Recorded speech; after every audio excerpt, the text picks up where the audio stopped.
지금 이권 7장에 들어가서 우리가 간단하게 이야기하면 이권 7장의 내용은 율법의 목적이다 이렇게 우리가 알고 있잖아요. 이렇게 지금까지 뭐 앞으로도 그렇고 이거는 안 변하죠. 그래서 첫 번째 기능은 무엇입니까? 이렇게 우리가 이야기를 하면은 첫 번째 기능은 여기에 죄의 인식을 주는 겁니다. 두 번째는 죄의 욕망을 억제하는 겁니다. 그러니까 아주 간단하게 이야기하면 그 다음에 세 번째는 하나님의 약속에 관한 이야기입니다. 이렇게 우리가 간략하게 이렇게 정리가 되는데 오늘 제가 설명하는 내용을 통해서 좀 더 깊게 좀 정리가 되었으면 좋겠다 생각을 합니다. 제가 이권을 설명하도 그렇고 이권 7장에서도 뭐 6장도 마찬가지지만 이 겉으로 드러난 이것이지만 내면에 들어가 있는 것은 중보자다. 요 이야기를 제가 아주 이권 첫 장부터 제가 이 이야기를 했습니다. 그래서 중보자에 대한 이야기를 꼭 기억하시기를 바라고요. 첫 번째 기능을 죄를 이야기를 할 때, 죄 이야기할 때 뭐라고 이야기했냐면 우리의 죄성을 밝히는 거울이라고 이야기한 적이 있었습니다. 6항에서 307페이지인데 꼭 적어 놓으시면 좋겠어요. 여기 6항에서 제가 죄에 대한 첫 번째 기능은 죄다. 죄를 밝힌다 할 때 하나님의 거울이라는 이야기를 제가 했습니다. 근데 이 이야기가 지금 이 첫 번째 이야기, 첫 번째 기능입니다. 우리가 두 번째 기능에 들어가기 전에 이걸 정리해야 되니까 이것을 무엇으로 우리가 지금 이걸 이게 바꾸어서 합시다. 이렇게 크게 해버립시다. 이렇게 해가지고 합시다. 왜냐하면 이게 설명이 좀 많이 들어가야 돼가지고 율법의 목적, 그죠? 목적에서 첫 번째가 죄를 밝히는 거다. 그래서 우리가 여기서 하나님의 의에 비춰보아서 우리가 죄를 아는 것이거든요. 그래서 앞서 제가 6항을 참고를 해야 한다. 이렇게 이야기를 했습니다. 그런데 이 이야기가 지금 이 이야기가 그대로 어디에 가서 보충 설명이 되냐면 8장 좀 잘 적어 놓으면 좋겠어요.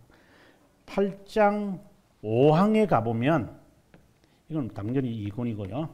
8장 5항에 가보게 되어지면은 율법은 무엇이라고 되어 있냐면 의의 규칙이라고 되어 있어요. 이게 이제 323페이지인데요. 그 다음에 율법은 13항에 가보면 똑같은 겁니다. 13항에 가보면 율법은 의의 규범이다라고 되어 있어요. 이게 다 같은 이야기들입니다. 그래서 여러분들이 8장이 우리가 율법에 관한 이야기잖아요. 5항, 13항까지가 어떻게 보면 서론이거든요. 14항부터는 이제 율법 해석의 기준에 관한 이야기 들어가고 이게 다 서론의 이야기인데 이 이야기가 7장에 어떻게 보면은 6장, 7장의 이야기를 다시 한번 8장 앞부분에서 설명하는 것 같아요. 제가 읽으면서 깜짝 놀래요. 칼빈이 그대로 이야기하는 것 같다. 그래서 제가 지금 이걸 제가 적는 거예요. 여러분들께서 아마 도움이 되리라고 봅니다. 그 다음에 첫 번째 지금 이야기를 하고 있는 겁니다. 이 죄에서 가장 중요하게 살펴야 할 두 가지 죄성이 있었는데 하나는 이기적 사랑과 그 다음에는 교만이라는 것을 우리가 지난 시간에 공부했습니다. 이걸 어디에 나오냐면 6항, 이것도 6항입니다. 그래서 죄성에서 가장 밝혀야 할 대표적인 것이 이기성과 교만이다. 이것이 만들어내는 것이 무엇이냐면 외식을 만들어낸다. 이렇게 정리가 딱 돼. 이게 이제 이게 하나의 공식들입니다. 이게 1권 4장 4항 꼭 참고하셔야 됩니다. 그리고 만약에 이러한 형태가 아니 이거는 죄를 말하는데 이 죄에 대하여 자기가 그래도 깨달았다면 야 이것은 죄구나 하고 깨달았다면 그 다음에는 무엇으로 가느냐? 이건 안 깨닫는 사람들은 뭐 아무런 의미가 없지만 이걸 깨닫게 되어진다면 그 사람은 회개와 자기 부인이 나타날 것이다. 그렇게 딱 정리가 되면 좋겠습니다. 이 말은 어디에 나오느냐 하면은 6항에도 이것도 6항에 나옵니다. 그래서 제가 첫 번째 기능을 좀 강조하는 이유가 그 때문입니다. 이 앞에서 다 설명했는데 그 제가 지난 시간에 뒷부분에서 막 이야기하다가 보니까 그냥 막 급하게 막 이렇게 급하게 가서 이렇게 정리되셔야 됩니다. 죄를 깨닫게 하는 것인데 그 죄를 깨닫게 하기 위해서 무엇을 기준해야 됩니까? 하나님의 의다. 하나님의 의가 어디에 나타났습니까? 당연히 율법에 나타났죠. 그래서 율법의 기준, 규범을 통해서 죄를, 하이델베르그도 그러잖아요. 죄를 어떻게 압니까? 하나님의 율법에서 한다. 이게 다 칼빈에서 가져간 건데 그 이야기를 지금 칼빈이 먼저 한 것이고 그 대표적인 죄가 뭐냐? 이제 교리에서는 이런 걸 밝히지 않죠. 칼빈이 하는 말이죠. 이 두 가지다. 이 두 가지가 나에게 있느냐 없느냐를 어떻게 아느냐? 외식하는 것을 보면 안다. 그렇게 정리가, 이거는 1권 4장 4항에서 이것을 찾아내야 됩니다. 그 다음, 만약에 이것을 죄라고 하는 사실을 자기가 말씀을 통하여 율법을 통하여 깨달았다면 이 두 가지가 반드시 나온다. 이렇게 나오는 거죠. 이거는 정상적인 것이고 그렇지 않으면 이 죄에 대하여 위험성도 깨닫지 못하고 반발할 것이다. 우리가 앞 시간에 공부했던 것처럼 소진이주의자나 그리고 19세기 사람들은 죄에 대한 언급을 이런 거 다 싫어하죠. 이런 거. 다 쓸 짝이 없는 거라고 뭐. 이런 식의 가는 거죠. 우리하고는 성격이 다른 거죠. 그 다음에 이제 두 번째에 관한 이야기를 우리가 한번 가보도록 하겠습니다. 지우기 너무 좋은 것 같아요. 아주 마음에 듭니다. 그 다음에 두 번째 기능에 대해서 우리가 한번 공부하도록 하겠습니다. 율법의 두 번째 목적이 무엇인가? 두 번째 기능은 앞서 말씀대로 이게 제어하는 능력이잖아요. 딱 단어는 제어 또는 제갈을 멀려라. 이렇게 이 단어를 그냥 딱 그래서 저는 개혁신앙이다라는 책에서는 제가 CCTV다 이렇게 제가 표현을 했는데 제어 이런 단어를 하면 좋겠습니다.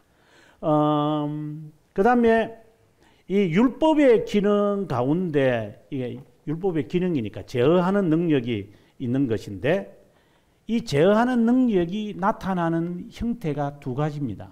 하나는 정의고 하나는 공의입니다.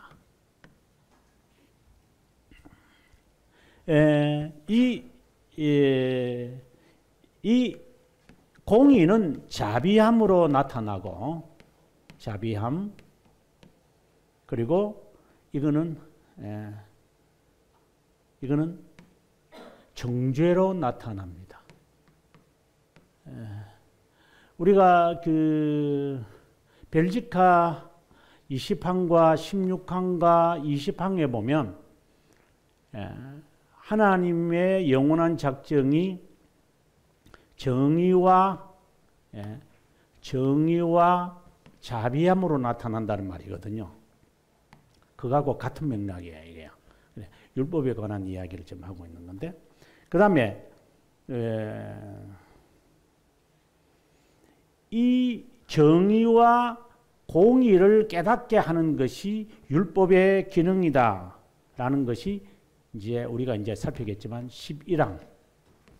11항에서 이것을 자세하게 다루게 될 것. 나중에 우리가 한번 자세하게 좀 보도록 하겠습니다. 그 다음에 우리가 세 번째 이야기 한번 봅시다. 그 다음에 세 번째 이야기. 율법의 용도라고 그러죠. 용도. 용도라고 하는 말을 우리가 보면 앞서 제가 약속이라고 했는데 뭐 그냥 다른 단어로 제가 여기서는 쓰겠습니다. 경건이라고 하겠습니다.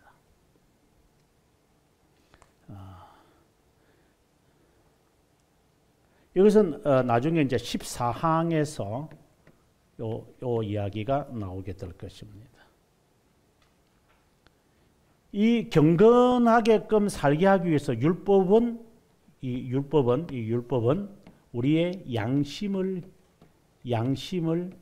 계속 찔러버립니다. 율법이 양심을 찔러서 경건한 삶을 살도록 이제 역사할 것이다라는 것이 나타납니다. 그 다음에 앞서 제가 말할 때 그 게으름과 교만이 외식으로 나타난다 했잖아요. 외식으로. 그래 그 외식에 방지하기 위해서 하나님은 우리들에게 의식을 주셨거든요. 근데 이 의식이 이제 또 외식으로 바꾸어지겠죠. 이게 참 문제인데. 그래서 이 의식을 통하여서 우리가 지난 시간에 했던 건데 칼빈이 우리에게 말했던 말은 의식을 통하여서 그들은 죄 용서를 받는다고 여긴 게 아니라 앞으로 오실 메시아라든가 그 다음에 중보자에 대한 개념을 의식을 하면서 찾아내었다라고 하는 이것. 만약에 그러한 개념 없이 예배를 드리는 것은 앞서 말씀드린 대로 이기주의와 교만이 있는 것이다. 이렇게 이제 칼빈의 글을 종합해 보면 이렇게 우리가 정리가 될 것 같습니다. 여기까지가 우리가 봐야 될 이권에 대한 이야기입니다. 그럼 책으로 돌아가서 이제 이 설명을 제가 공부하면서 제가 알려드리도록 하겠습니다. 두 번째 기능. 자, 여기 나옵니다. 이제부터.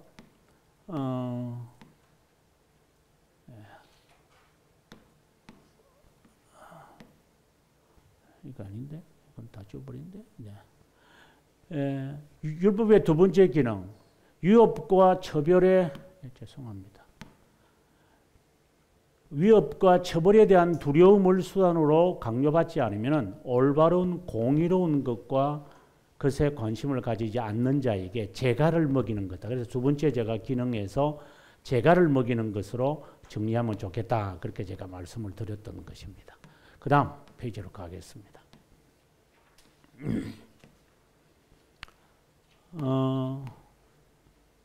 재갈을 그들이 물은 것처럼 외적 행동으로부터 손들이 묶이고 내적으로 터져나오는 타락성을 확인시키기 때문에 억제당하게 됩니다. 이런 이유로 하나님 앞에서 어렵지도 선하지도 않음을 알 수 있습니다. 공포나 부끄러움으로 억제당하지만 마음에 품은 것을 행하지도 못하고 타오르는 욕망을 억누르지도 못하고 심정은 두려움과 순종에 대한 훈련도 받지 않습니다. 자신을 억제하면 할수록 그들은 타오르게 됩니다. 그러다 보니 율법 자체를 싫어하게 되고 율법 수요자는 하나님이죠. 하나님 자체를 혐오하게 되어집니다. 할 수만 있다면 이거 폐기해야 되겠다. 우리가 소진이주의를 생각하면 아마 이런 말들이 아마 쉽게 이해될 수 있으리라고 봅니다. 교리와 같은 것들이 자신의 자유를 방해하니까 이게 빨리 다 없애버려야 되는 거예요. 결국 하나님을 없애버리는 거죠. 그 다음 여태 중생되지 못한 모든 자의 감정은 율법 준수에 관련하여 자발적 굴복이 아니라 두려움 세력에 굴복하게 됩니다. 그럼에도 불구하고 이런 강요된 것과 왜곡된 의의는 사회선을 위하여 필연적입니다. 그래도 이것이 사회에서 선을 이루어가는 데는 도움이 될 것이다. 사회의 평화는 규정에 의해 보장되어야지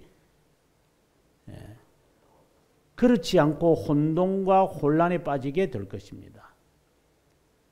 이 말이 무슨 말이냐면 사회의 정의를 내세운다고 해서 우리가 이런 두려움 그리고 율법의 이런 강요된 것 이런 것들을 배제해버린다면 사회 평화를 조성하기 위해서 이런 것들을 배제해버린다면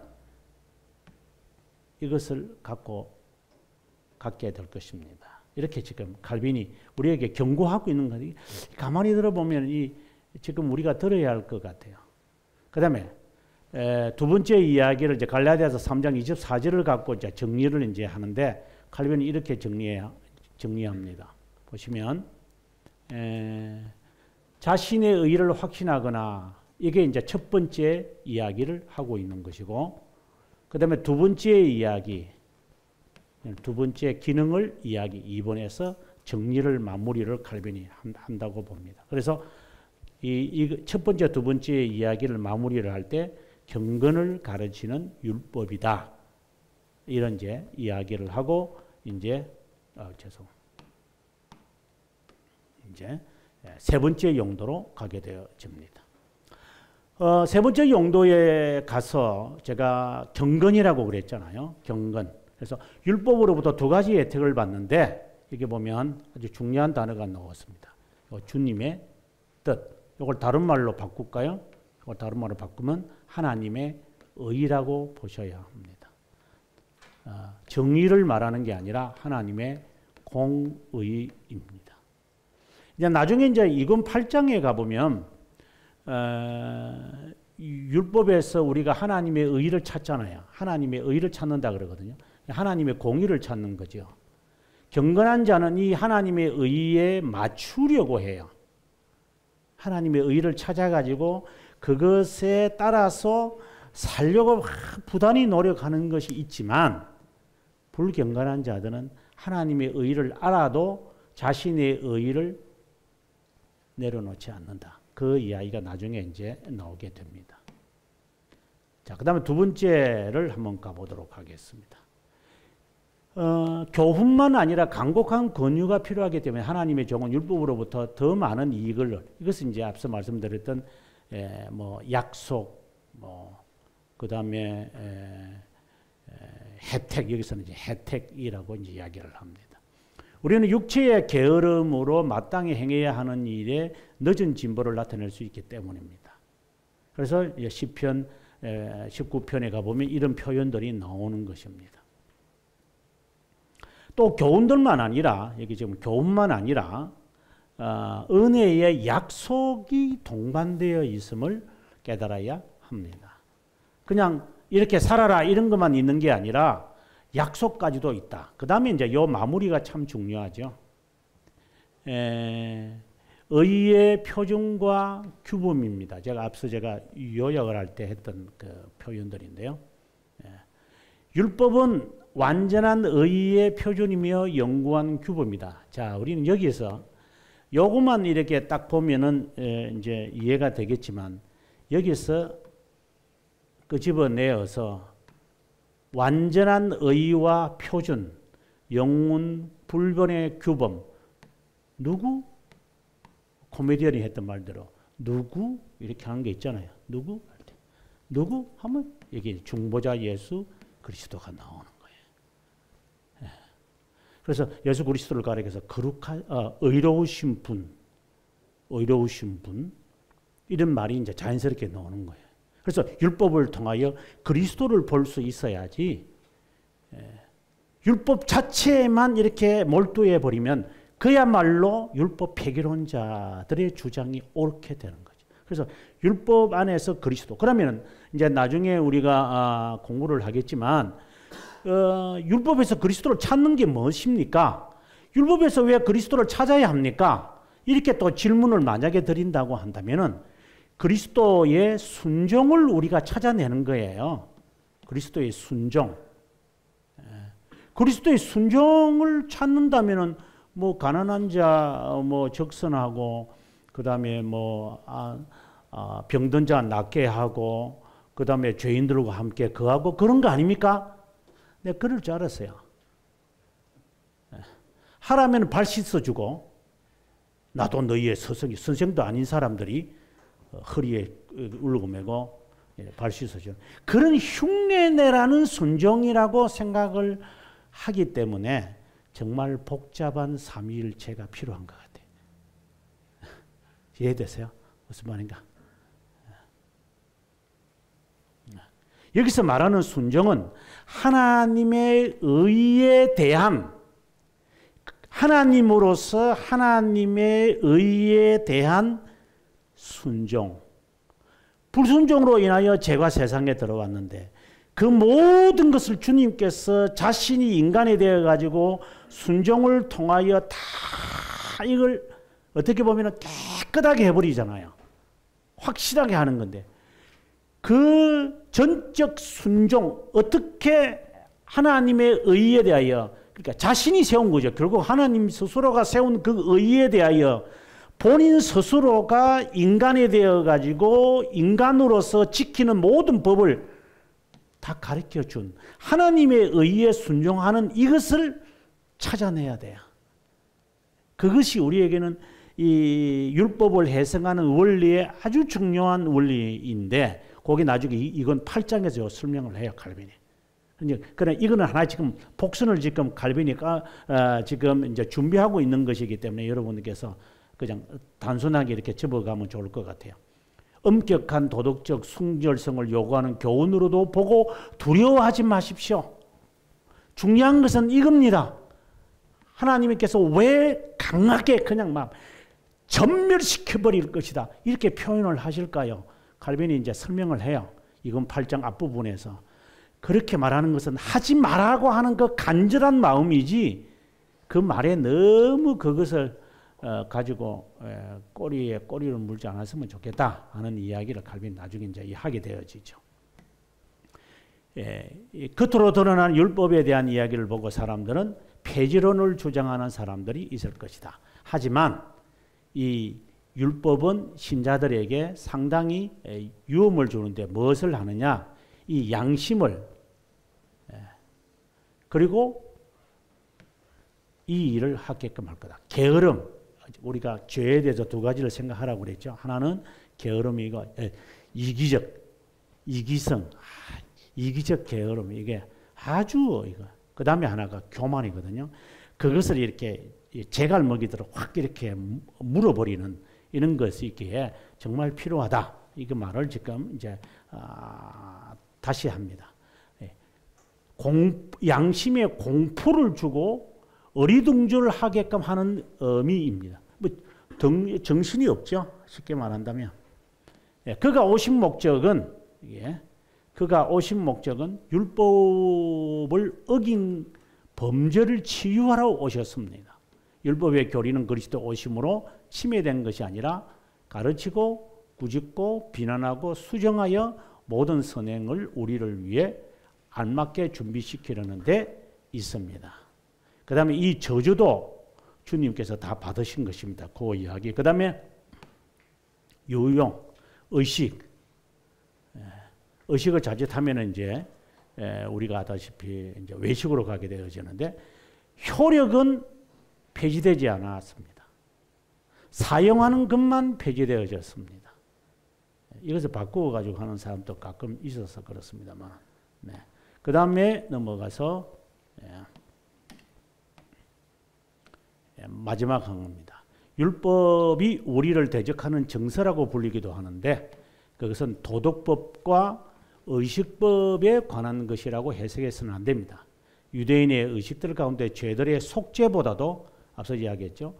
고백이 있었는데 그들은 자신을 대신하여 청결케 하는 자의 희생을 보며, 그러니까 소가 죽는 것을 보며 자신들이 죽을 수밖에 없다는 것을 인식을 했다. 그러면 나중에 이것을 자신들이 죽을 수밖에 없는데 결국은 누가 죽는 것이냐? 중보자 하나님이 죽는다는 것을 그들이 바라보고 있었다라는 것을 암시하고 있다고 봅니다. 그래서 이제 그 다음에 이런 이야기가 자연스럽게 나오게 되어집니다. 이제 다음 시간에 좀 시간이 많이 지났습니다만은 다음 시간에 이건 8장을 앞부분만 제가 앞서 말씀드렸다시피 1항에서 12항, 13항 좋아요. 여기까지만 딱 제가 설명하고 14항부터 59항은 바로 스킵해 버리겠습니다. 왜 그런가 하면 그냥 읽으면 되는 거지. 제가 굳이 이렇게 콩쥐 파치 자 이거 먹어라. 이런 식의 안 해도 아마 읽으면 해석이 될 수 있는 거, 요 부분이 이제 전체 맥락을 잡는 데 중요하기 때문에 하고, 아마 다음 시간에 요거로 다 끝날 것 같고요. 그 다음 시간에 이제 9장으로 바로 넘어가도록. 그러면 아마 이번 학기에 거의 다 맞출 수 있으리라고 생각합니다. 한번 기도하고 마무리하겠습니다. 하나님 고맙습니다. 앞서 근대교회 사학 중 19세기의 무서운 이단 사상을 보면서 저희들이 떠내려가지 않으려고 몸부림칩니다. 어떤 때는 지푸라기를 붙잡기도 하고, 어떤 때는 썩은 가지를 붙잡았다가 놓쳐서 물살에 떠내려가다가 온통 물도 마시고 온갖 추악한 것을 우리가 먹다가 우리가 알지 못하는 한 섬에 이르러서 구사일생으로 구원되어 하나님의 그 은혜와 잔절하는 이 사실 앞에 무릎을 꿇을 수밖에 없는 저희들이었음을 고백합니다. 이제 살았으니 과거를 잊어버리는 자가 되지 않게 하시고 더듬어서 어떻게 살 것을 잘 알아 이 세상의 물살에 더 이상 떠내려가지 않으려고 훈련받고 강건해져서 주님 오실 때까지 이 신앙을 고수하며 생존하다가 주님 오실 때 감사하며 주님을 맞이할 수 있는 진실한 성도들이 되도록, 그리고 우리가 배우는 이 지식이 그러한 지탱하고 생존하는데 조금이나마 도움이 되어질 수 있기를 주님께 간구하옵고 우리 주 예수 그리스도의 이름으로 기도합니다. 아멘. 다음 시간에 뵙겠습니다.